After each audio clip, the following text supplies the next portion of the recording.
Welcome to day 4 of week 7. In day 4, we're saying, as we are looking to create a flow, be selfless, create space for others. Be selfless, create space for others.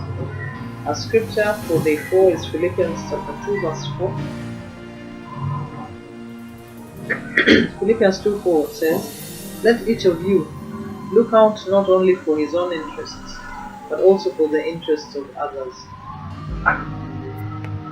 Our activity question today says, list down some practical ways in which you can look out for the interests of others in ministry.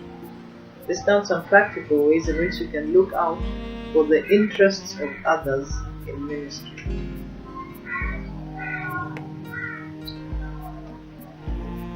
First-class worshippers are team players. They are secure about their own calling, position, and place, and therefore they don't let doubt, fear, or insecurity consume them. This makes them others-centered. They sincerely encourage and take pleasure in developing others. They worship whenever the opportunity presents itself. Are you able to abandon yourself in worship regardless of the circumstances? Most times, as worshippers, we have a fear of not being in control. What we do instead of allowing someone else to lead us in worship, especially when we feel that they are inferior to us in one way or the other, is that we make a mental list of everything that they get wrong. A mental list of all the mistakes they make while leading. And then we proceed to tell everyone who cares to listen what they could have done better. This ought not to be the case. What ought to happen is that if, as a worshipper, you are extremely gifted and talented, you are to make it your business to ensure that the others around you grow to the level at which you are, or even more. After all, a chain is only as strong as its weakest link.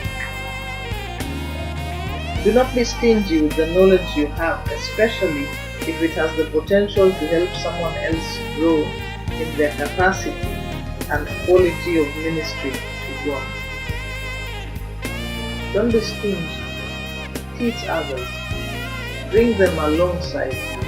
Enable them to grow also. A prayer thought for today.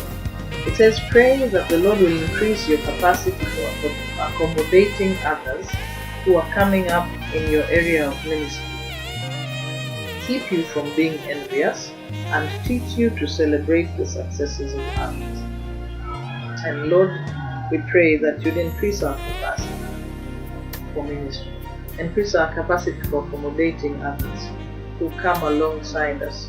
And we pray that you'd help us not to be envious of their successes. Moreover, Lord, teach us to celebrate the success of others in ministry. In Jesus' name we pray. Our memory verse, Philippians 2:3. It says, "Let nothing be done through selfish ambition or conceit, but in lowliness of mind, let each esteem others better than himself." That's Philippians chapter 2 verse 2.